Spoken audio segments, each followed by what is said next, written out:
at the GCCI International Trade Fair, and today we will be visiting the Youth Pavilion or any other pavilion where young people are, just to showcase the amazing work that young people are doing as entrepreneurs, you know, innovating things, creating employment, and the list goes on. So I'm super excited. So today I just decided to do some high school vibes, and I will be going inside their stalls to get to learn one or two things. So I decided to do some high school vibes. So follow me, let's go to youth stalls, and I'm sure they have a lot of things they have in stock for us. So let's go see it.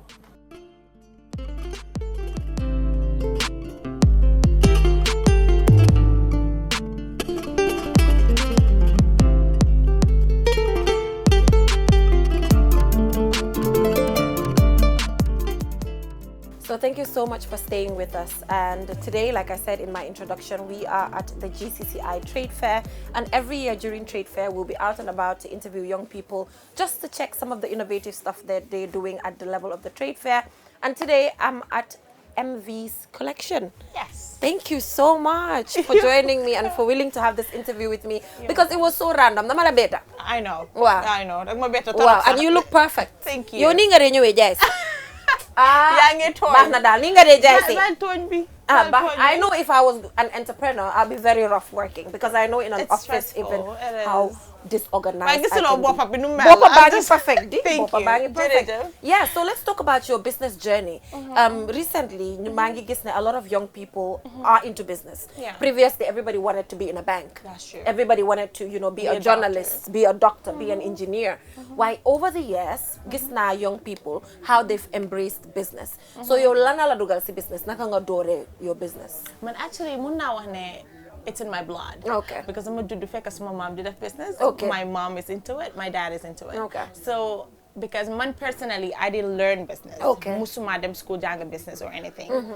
Because what I did in college was air cabin. I Wow. wanted to be a flight attendant. Like And every every kid wanted to be one. I used to imagine myself in a flight and everything. We all had the dream. That's the same thing that happened to me. But Yeah. unfortunately, I did my training and everything. Yeah. But at some point, I was like, is this what I want? It's not. I listened to myself. Yes. Knowing that growing up, Wow. the Yeah, interactions, wow. and people would be like, oh, she's good, she's Yeah. good. Why not let me do this? Yeah. So, and also one thing that Musa Nekasuma dream was like, Musuma buga ligayalit. Okay. I always wanted something for To myself. be your own boss. That's me. Okay. So that's exactly what. So got how me has into it been over the years? Because recently I've seen you, kind of take over social media. People love you. They could do. buy your stuff and That's all of that. true. So how did you build that network over the years? I would say I know exactly what my clients want, and that's Okay. what I provide for them, which is really important. Because I'm not need to hamantene new body for fling get mistakes in business. Wow. Hamulo, you need to know ban fashion audience nyan gaja. Wow. What they What will problem want. are you solving? What problem are you solving? Exactly my point. Yeah. So, and I'm this kind of kid. I loved fashion. Yeah. Once my head of my sansel, Yeah. and growing up, everyone around me is my auntie. Yeah. Yeah. So I was like, why not? Let me do this. And yeah. It's been working. It's been working. Why for me, any young alhamdulillah. people, government president Adama Barrow that they again we're supporting young people. They through the Ministry of Youth and Sport as well, through NEDI, they're having all the support for young people. Young people over the years, I'm not certain support, especially through the YEP project. Why? Despite that support, there's criticism based on nakangende defe business yen as young people. Yeah. Sometimes young people they're into business, why don't you so if they're not doing it well for us, no. So how are you ensuring that criticism you don't fall into it? Because criticism be bari na ñun online. Yeah, that's Gambian true. vendors and most Gambian vendors are young people. I know. So nakangende ka di try ba nga xamne you're not in that box. Man personally, I would say ñaanuma yalla ma neka a business person taken dubañ. Wow. So because ngila criticism yoyu nonu moy tax nga gëna am jom. Okay. Nga gëna fast jom and know what you want. And I don't care what people say about me. Yeah. I just make sure because I'm not perfect. Wow. I don't have to be perfect for anybody. Why not customer service? But man, customer service, perfect. man, customers are always right. Okay. Man, customer mun natin da sanga dox makaw. Okay. Lala sa halis. No that's my product. Wow. Because I have this concept in me. I even tell my siblings Yeah. in Madimbale Sijay. dama leen dee ne kenn du leen fekk seen biir kër mu disrespect kenn du la gis si mbedda bi mu disrespect la sa liggéeykaay la mu ñal ko so man noonu rek la man customers are always right loo wax ma ne la noonu la ok so access to finance Gambia xëj na yow xëj na amal nga sa boppa mun ngaa am sa xaalis jënd sa marchandise indi ko waaye generally young person bu ma waxal ko am business daf ma dee wax ne access to finance nekk na his or her main issue so yow right now def business si biir Gambia bi fii lan nga nekk di jànkuwante loo xam ne feel nga ne it na government can intervene development partners can also intervene to solve it man personally because nekkuma woon Gambia. Okay. So I was out of the country and I've been working for myself and I was earning for myself and which was something loo xamante ne loolu laa jël invest ko into my business. Wow. But man personally I love to ask questions. Man naturally noonu laa mel. Yeah. But am na suma moromi jaaykat yu bari yoo xamante ne I talk to them and stuff. But it's hard. It's hard in Gambia. It's really, really hard, especially now that we're dealing with the currency rates and stuff. Especially in our ligue with dollars, converting it to euro or dollars is crazy. So it's something that we really, really need to work on because we get affecting business. Because man, personally in US, the Madanjina, like I used to go to the dollar store and get something for 90 cents, $1 in the coffee jaiko. Why legi? Before the dollar was 40 something, 43, 42. It's 72 and now 73. Ah, see, okay, so exactly. Wow. Yeah. So which makes it crazy. And yeah. Wow. It's really hard. It's really hard for us. It's really hard. Because before, man, $600, 500. Wow, but now it's a skyrocket. It is. Yeah. And Demesa is just like a blink of an eye. Everything rises. So it's crazy. Yeah. But alhamdulillah. So recently, I saw online that you got married. Congratulations. Yes, I did. So how do you balance being married? You have a kid. You know, and also you have a business. That's my niece, not my daughter. Oh, everyone thinks that. You know, because I saw you posted her. Yes, I do. So when you posted her on a board call, I saw a post of yours. So many.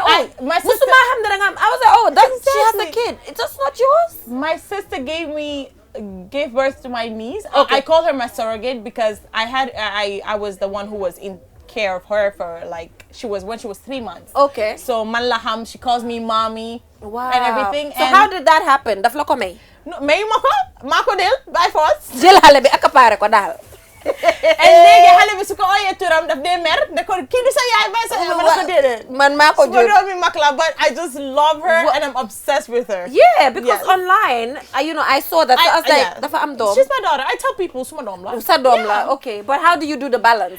Actually, married, Nako, Deluna. Okay. She went back. Okay. And with my marriage is actually not that hard because suma jëkkër tamit mom du talk. Okay. He doesn't live here. Okay. So, but it's hard when he's here. What are them toga and you know. And you have to do all the toga stuff and stuff. Yeah. But yalla ñoo mema jëkkër bo xamantene good fresh food. He loves junk. He doesn't mind. He doesn't mind. Muro bota sa mu lekk. Man ñooñu lay wor. Which is the best. Wow. So alhamdulillah.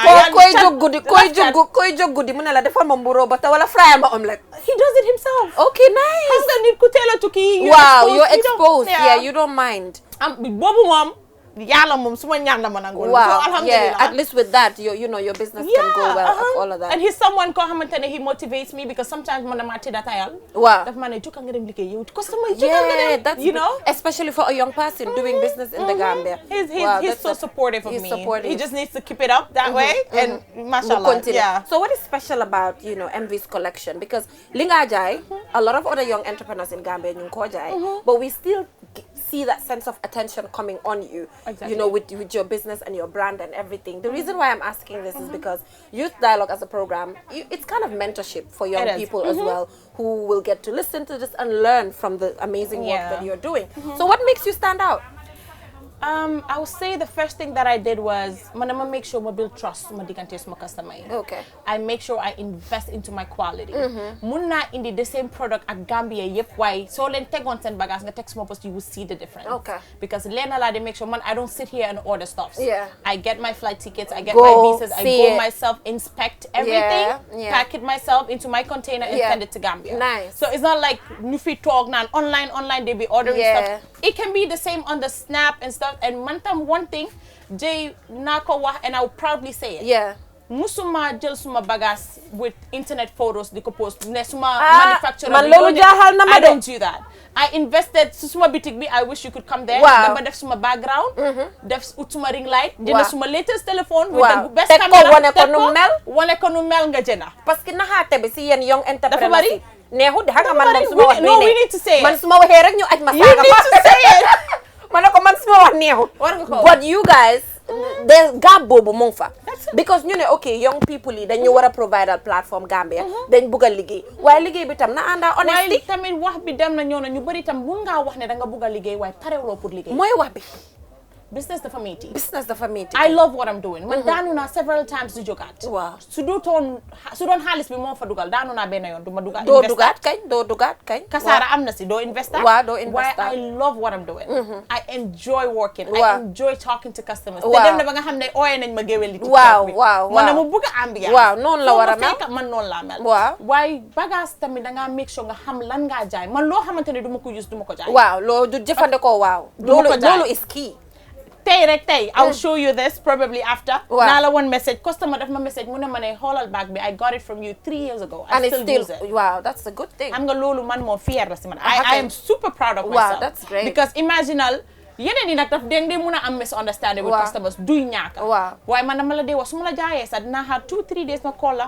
naka la mel I love that. Like do I have to change my supplier? yeah. wala do you guys ñu wax ma. I love reviews. I love that. man I love customers when they're honest with me. yeah. bañ na daal oh su ma ko waxee dafa mer no I love that. I'm not that type of person. because sometimes yéen young people yi. sometimes nit dem seen bitik ngeen ko xeelu di ko regaju di ko di. bari na man bu boobu amee rek damaa indi wala sama nit baag bi teg daw. la naxar si bitik nga ñëw si bitik bi wàccee ko.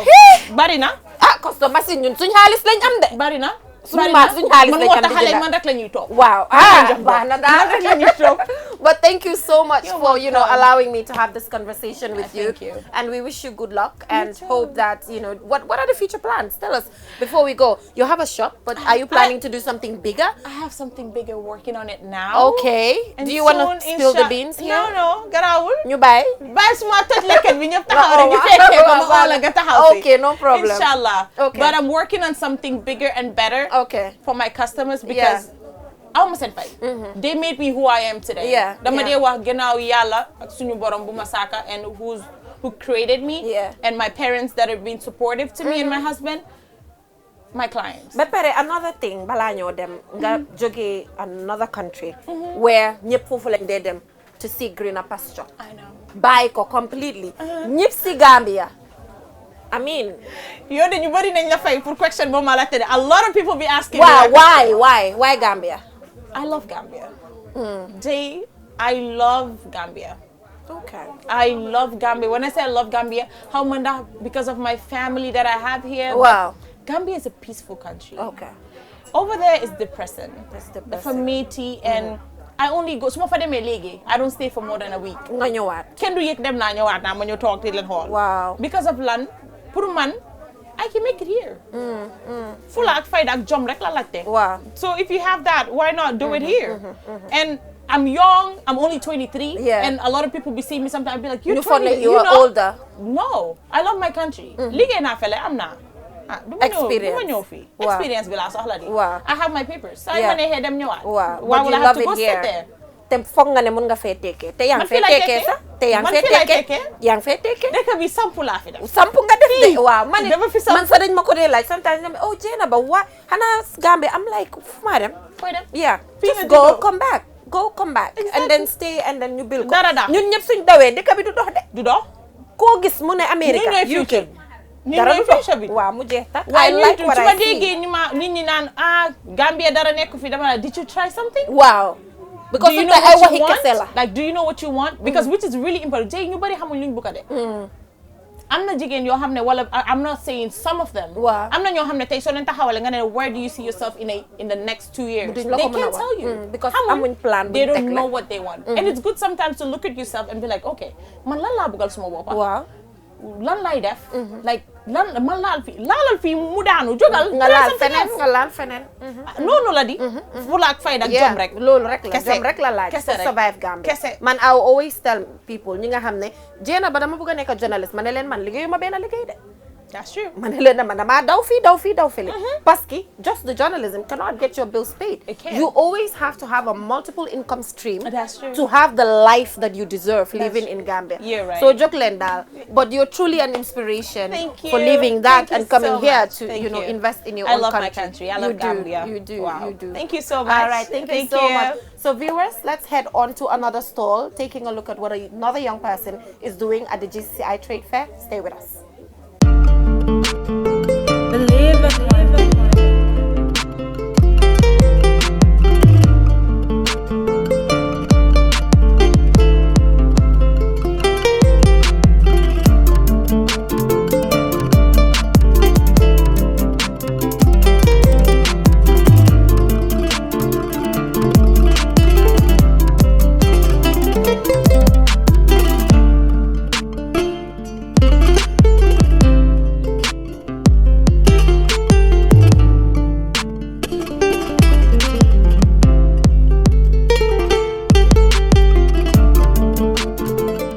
Thank you for staying with us. We are at another stall and I'm here with Modlamin Ba, and Modlamin Ba is the founder of Moska. So Moska is a washing liquid and it's locally made. Gambia fii lañ ko defaree moom moo toog préparé ay ingredients am nekk ndaw si biir dëkk bi defaral ñu liquid wash. Ñun ñëpp xam nañ ne liquid wash yu bari dañ ko dee mën a import from other countries. Waaye Modlamin Ba came up with this. Modlamin maa ngi laa dalal si programme bi. Jeneba maa ngi la nuyu la wax jërëjëf si li nga teew fii. di product la buñ liggéey Gambia fii ñun doomi dëkk bi ñu ko liggéey ak suñ broda Modou Seka moom moo waral lii yëpp ba mu gisee ne lii ñu ngi ko defaree si beneen réew di ko import mi ñëw Gambia mu xam ne moom ndaw la si dëkk bi ne lii at least war nañ ko mun a defar Gambia fii ci la jël motuwaayam jéem a find a way jéem a def ay taxawu ne lii dañ ko war a liggéey ci dëkk bi mu gën a ñu gën a may dëkk bi doole waaw ba tax moom ci la jël jéego dem biti réew dem jàng fa lii am fa jàngat ñëw ne lii war nañ ko mën a defar fii ci la ñëw fii ñëw ak ñun toog ak ñun ndawi dëkk bi ñun nekk ay rakam ne ñun war nañu mën a defar fii dimbale suñu réew ci la commencé ne waaw lii dañ ko war a defar fii jëlee bagage yi China ñu andi ko fii ñu ñoo ko liggéeyal suñu bopp fii am neen washing liquid bi pour fóot la raxas fompa waaw léegi naka ngeen ko nekk di defee because xam nga yu bëri dañ ko di import liquid yu bëri si biti la di jógee so naka ngeen ko nekk di marketé as ay ndaw si biir dëkk bi pour mu mun a nit ñi mun koo miin daal ndax baax na tamit baax na trop baax na day setal waaw day setal trop baax na trop so marketing bi naka la nekk di demee marketing bi sant yàlla waaye comme Gambien bi daal pour mu jël bu jàmbur daal mooy gën a moo ko gën a yomb pour mu jël bii nii pour boo xam ne ñu ko liggéey ci dëkk so lan nga foog ne moo tax Gambien bi bugg bu jàmbur waaye du bu dëkkaan waaw man comme den ko miinagul daal waaye ñu ngi sant yàlla because tey nit ñi trade fair bi tax na tey ñu bëri tey ñu ngi am access pour ne after trade fair bi ñoom dinañ bëgg a link ak ñun as far as ne lii ñu ngi ko liggéey Gambia te fii la gën a yombee pour dem jëlee ko outside ñëw war ko mun a ñëw di jaay fii as far doomi Gambia mu ngi ko liggéey fii ñoom dinañ am comme am neen daal ne jox nañu courage daal ne after trade fair bi ñoom dinañ bëgg a ñëw si factory bi Old Joswang ñëw toog ak ñun ba xam ne ñoom supply minimum supply bi bu gaay solo si dëkk bi ñun dinañ leen ko mën a saaf waaw ñu ngi fi amee ay ordre sévère waaw waaye xam nga naka baaxaay bi ak ndax yomba na because xam nga lu ñu defaree si biir dëkk bi war taggi na mun a seer li ñuy indi yomba na trop dafa yomba trop ben gisee ne fii lii fii ci dëkk bi la te ñu ko jëriñoo doomi dëkk bi la ci leen ko jël bii tey wholesale price bi ñu ngi ko tey factory price ñu ngi $250 kon bariwut waaw compared gis na bii ni 75 wholesale price boo demee ci factory bi waaw léegi ndax yéen employé ngeen ay ndawi Gambie doomi Gambie kese moom la employé jëlul benn foreigner doomi Gambie kese moom la employé so ndaw yi ñu faa employé ndax ñoom tam téye nañ ko because xam nga tey ndaw bi bu doon foreigner moo ko employé dina ko téye jàppa liggéey nu mu waree waaye bu dee moromi Gambie nam la tam dañ si dee mën a dégg ay wax dëgg la waaye ndawi Gambie la employé ndawi Gambie yaa ngi koy jàpp ñun ñu fa nekka doon ndawi Gambie ñu ngi koo jàppale si liggéey bu baax gis nañ ne ku jóg pour dimbale ndawi réewam amuloo dara loo def pour jàppale ko ba tax na ñun ñu ngay dugg si market bi di sensitiser nit ñi ne leen lii ñu ko liggéey Gambia yomb na fi baax na waaw gis nga waaw loolu am na solo torop léegi fan nga séntu business bi daal ñu ngay séntu daal pour mu dem si kaw a kaw loolu la ñëw ñaan yàlla xam nga sometimes tem nga gis Gambien bu door dara ba pare du mujjee gis nga waaye bii moom ñun dañ si taxaw ñaan yàlla daal incha allah business bi ñu fi nga ko séntu ñu dem ba men yeneen produit yoo xam ne dañ koy import mu ñëw Gambia di doon affaire yi wàllu luy sensitiser dëkk bi daal ñaan na yàlla bii mu nekk number one of them ñaan na yàlla daal bi ñu dégg ñu ñëpp ñu toog ñu dégg ko si réew mi ne waaw doomi Gambia mu ngay defal produit boo xam ne day mën a setal dëkk bi daal waaw loolu moom mu ngi si taxaw every day mu ngi si wokk baax na macha allah so fu mu nekk ni Moska Gambia lañ ko defaree te ñu ngi ñaan tamit doomi Gambia nii ñu embrace ko because am na yeneen yi nga xam ne mu ngi jógee si biti te assure nga ñu ne tam produit bu baax la produit bu baax la te ay ndaw a faa liggéey ay ndaw ñoo koo liggéey borom moom tam jàmbaar la trop mu ngay def kémtu lay kàttanam pour gis ne lii dafa war a dem si kanam daal business bi dafa war a dem si kanam ba tax ne suba ak ngoon guddeeg bëccëg mu ngay wokkoon nit foo ko gis mu ngay dem di ñëw di andi lii bu mu andi daal seen lii loo xam ne war naa mun a def yokkute daal si dëkk bi na lu baax de waaye xam nga dara moom boo ko xool ni doo ko mën a xam duru na ko de waaw baax na dina leer su baaxee rek dinañ ko gis fu ne xam nga lu baax moom mooy jaay boppam waaw ñu ngi leen di wish good luck ba pare di remind Gambian si ne suñ moromi Gambian si lañ fi am so nañ embrace yéen li ngeen fi am ñu jox leen review su ko defee any improvement su waree am rek incha allah am sure ne di ngeen si dox all right so fu mu nekk nii nañ doxantuwaat rek dem si beneen stall seet beneen young person lan la nekk di def fii si biir Gambia. Technology has always been at the forefront of our lives, and the way we use it has evolved drastically over the years. With the advent of 5G internet, we are entering a new era of technological innovation that promises to transform the way we live, work, and play. 5G internet is capable of providing data speeds up to 100 times faster than 4G, making it the ideal solution for streaming high-quality videos, playing online games, and downloading large files on the go. 5G internet is already transforming cities across the globe, powering smart cities, self-driving cars, and virtual reality experiences that were once thought impossible. 5G internet is also paving the way for Internet of Things, allowing for seamless connectivity between devices and the creation of a truly connected world. For the first time in the Gambia, QCell is bringing tomorrow's technology to you today with the launch of QCell 5G Internet. Get ready to experience the out-of-this-world wonders of QCell's 5G Internet. For more information, call 111. QCell. We innovate, others follow.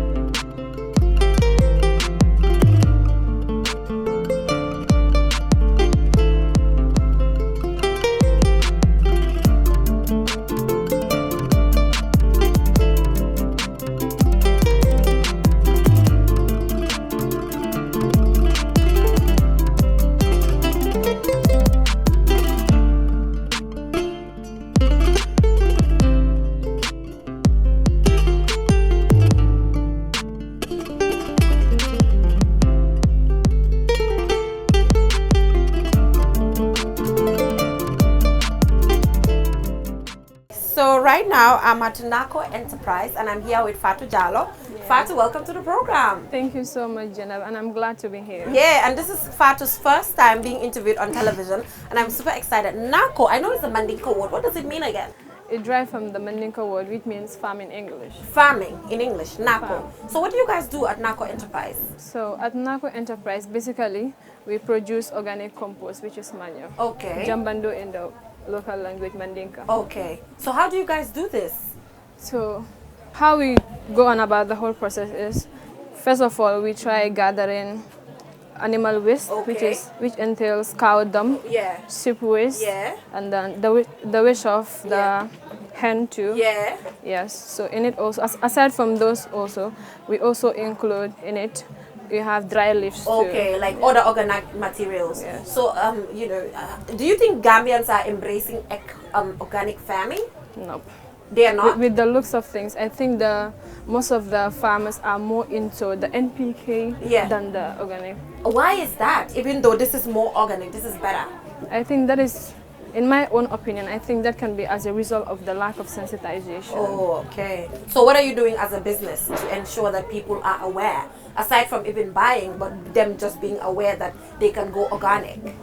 Okay, for myself personally, to make sure like that awareness is being created, like I have my own family, which is my grandma, who is also involved in agriculture. So there were a few times that I reached out to her and also try to enlighten her about the importance of this organic manure rather to the but people who get to buy it, do they see good results? Yeah, they do, of course. And people do come and buy. Yes, we do. This is it right now? Yeah, that's it. You know what? I was expecting it to be so smelly, but no. No, it is it's not. actually so good because it's done well and all of that. Yeah. Yeah. It looks clean at the same time. So yeah, organic manure, and it can be used for any plant that you're growing, or are there any specifications? No, it can be used for all plants. It can be used for all plants. Yes. Amazing, amazing, amazing. And you guys are sharing the stall with Plantation Nursery. Yeah. Your Plantation Nursery is also doing so well with providing seedlings and such as these, you know, to organizations and CAFOs and gardeners to also improve the whole agricultural landscape. So do you plan on continuing on this? Being an agriculturist sometimes. I know you're still young. What are the future plans? My plan is to be a lawyer in the future. A lawyer? But here you are at Nako Enterprise. I'm assisting my cousin's husband. Yeah, but you understand the work so well. I have a little clue on it. Yeah, you have the passion for it. Is this a business that you would want to continue with? If I see like the attention of people towards it, like when there is high demand for it, because you know sometimes you can have passion for something, but if you look at the societal demand for it, when it becomes low, it can lower your interest into going for it. And the demand is low right now. Yeah, the demand is. Okay. So most of the time we do have people that will come and buy in large scale. Yeah. And then we have people that will buy on large scale, and also we have local farmers too that will also take it in at loan. And when they have whatever, they come and pay back. Yes, because if you see most of the fertilizer that are being imported, most of them are very expensive. That is like, if I'm to rate it, like $1,000, which becomes so difficult for most of the farmers to buy. Yeah. So we do give it to them on loan. So after the whole thing, when they harvest and sell, then they can pay us. That's brilliant. That's brilliant. So good luck in your future endeavors. Thank and you. Hope that Gambians embrace organic farming. I know there's a lot of campaign towards it, but a lot more needs to be done, like you said, for people to understand. Yeah, Let's move on to another stall.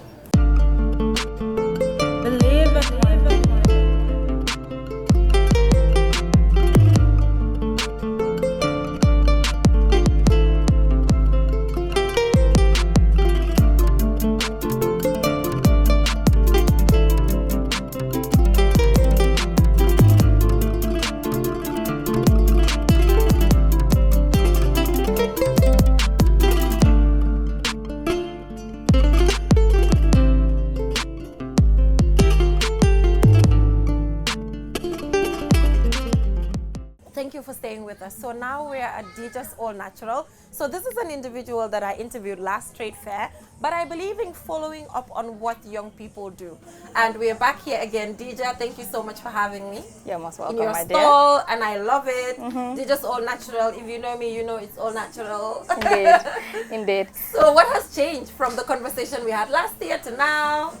A lot has changed. There's been a lot of improvement in the brand and of course the product lines as well. Last year when we had an interview, I recall it was at the trade fair ground, and then we had about 8 product lines, and today we have about 12. Oh wow, that's a huge increment of products. It is. There's expansion also in the number of workforce as well. Nice. Yes, because we believe the more people patronize your business, the more sales, the more revenue. You also have to employ more, and the team is growing. Yes, I also have a young team, not only the ones that are directly working with me, and then we also have people that are indirectly working with us. That is people that we source the product for, and then We also make products for some people that go and rebrand as well. Wow. So that is also a form of, development, another development for us as well. That. Yes, so far so good.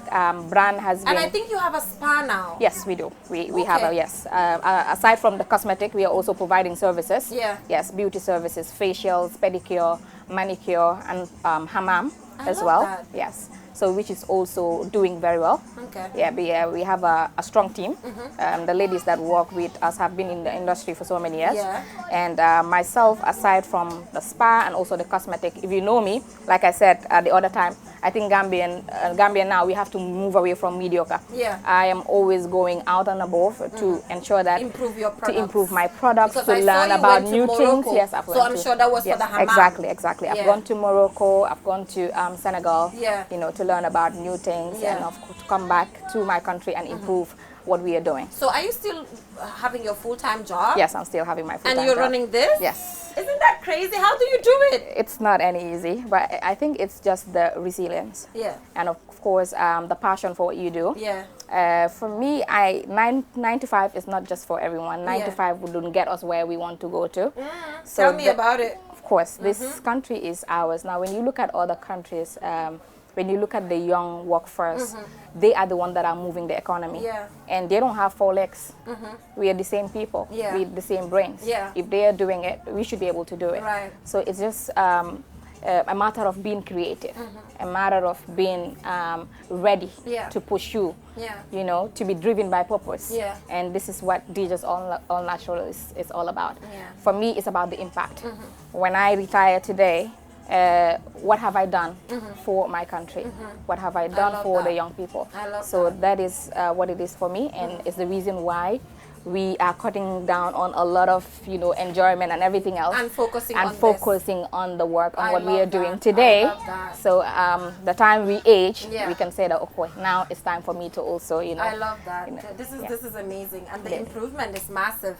From 8 products to now 9 products.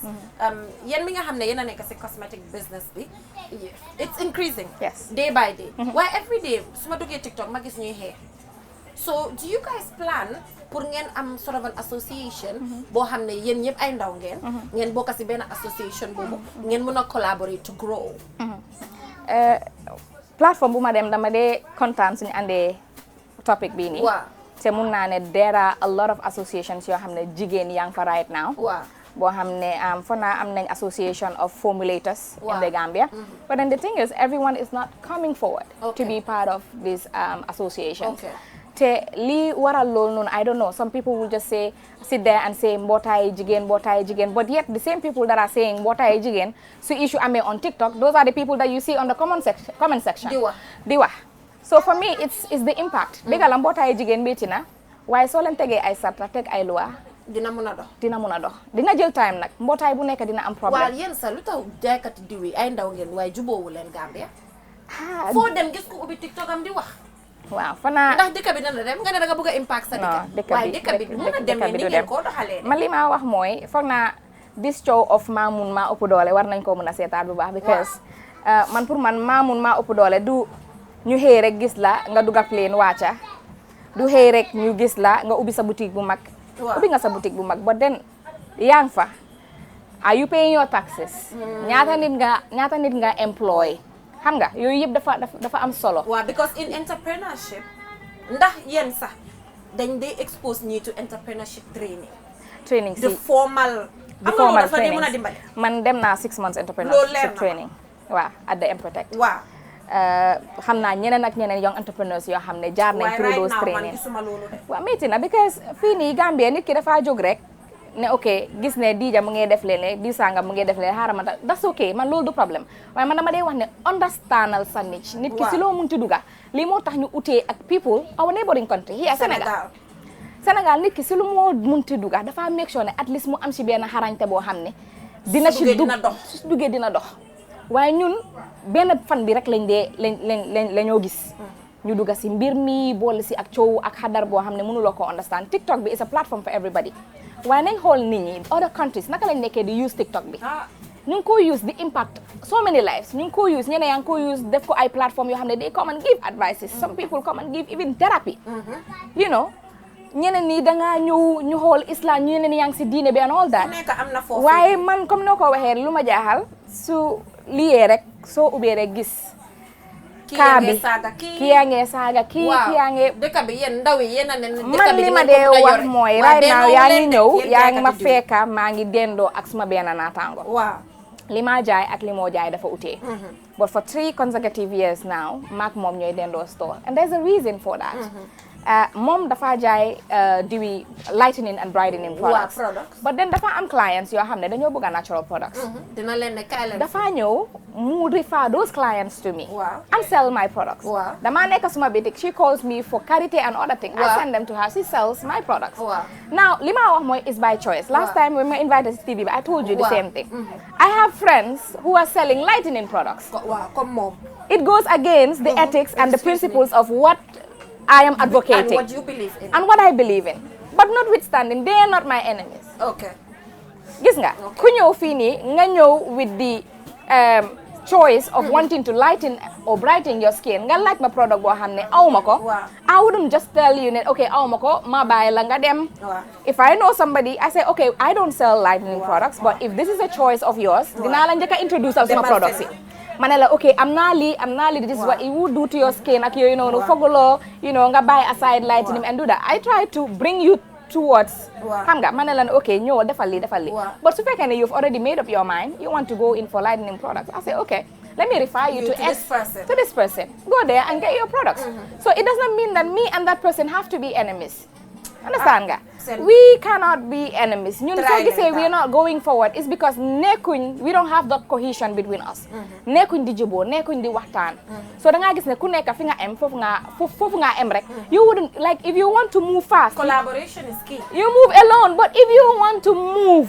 boo xam ne di nga make impact boo xam ne everyone would see it you need to move as a group and ñun fii lañ nekk di laake but I've seen organizations like ITC now even supporting individuals is now becoming a problem they want us to come together they want us to have the solidarity between us now even the EU and other they want the solidarity mindset so feel la awareness bi ñëwee feel la I think people like you should be creating platforms like this for us to talk about issues like this ñuy waxtaan ba pare seetaan kati Gambia ñun ñoo bokk Gambia when two people are having issues on the internet it's good ne ñu ñëw wax si yéen daal jaaykati diw yi daal man jaaxal na ma de it's a problem why lañ by attacking people's businesses yow jaayal sa jaay don't come into people's platform everybody has a platform on the internet man suma duggee suma platform I talk about DJs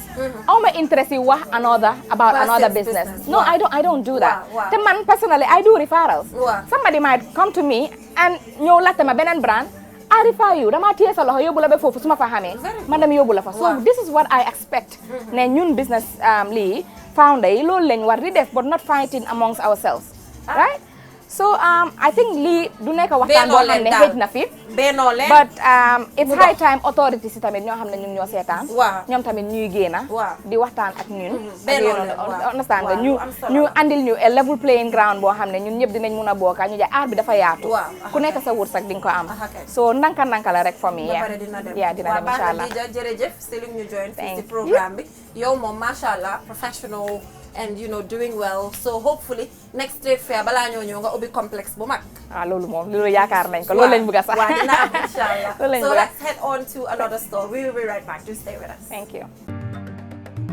Qcell mooy suñu boss Qcell mooy suñu boss Qcell mooy suñu boss Go, ebeta wata full network suta tili Qcell ni lafta diamla wati jamala mune diata Qcell most reliable network jumala keta wati Qcell wo quality man nyon soto jam pona manke Qcell hani be wulo ni farole kono walante be bakono jala fayola network ko se taria Qcell suñu boss ño fi njeka indi 3G ñu delu taxi 4G plus and now we bring you 5G 5G first and only 5G provider Itella follow adi doron nesa keno Gambia bela nyon tawa fele kiusel ko fason tawa buka bussi kiusel itella molti milka kukutol nati Gambia kiusel meta lori la kilianol yele e manyina amanda wala itella ka quality dila dadi ma itelle silo wala wodol mume be kenoma kiusel suni boss kiusel suni boss kiusel suni boss kiusel suni boss Wanex solo be bambandi kiusel suni boss kiusel most innovative kiusel suni boss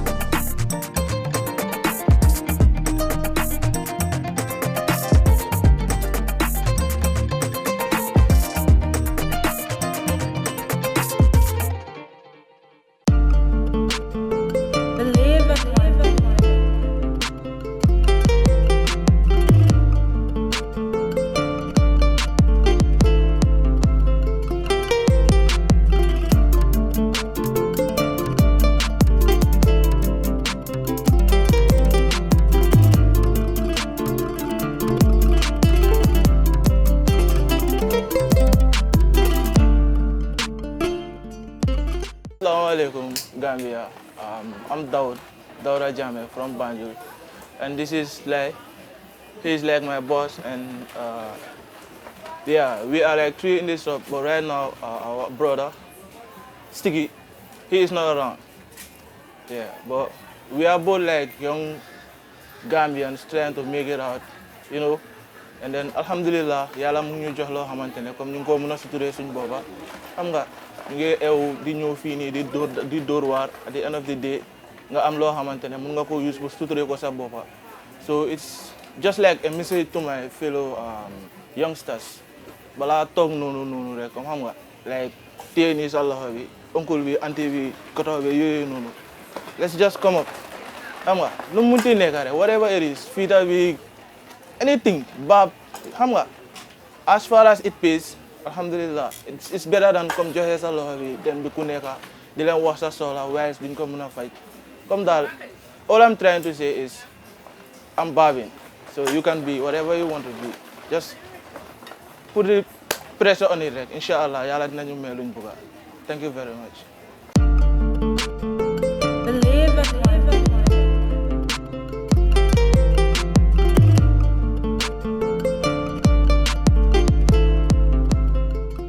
Assalamualaikum warahmatullah, man la Pa Omar Touré borom Gam Golden Farm di CEO. maa ngi leen di nuyu di leen jaajëfal bu baax a baax di wax ne ñu ngi fii si GCCI Trade Fair ground bi di jaay ganaar ak nen ñun ñu ngi yëngu si poultry farming. lii nekk na loo xam ne ñu ngi ko def for the past 7 to 8 years.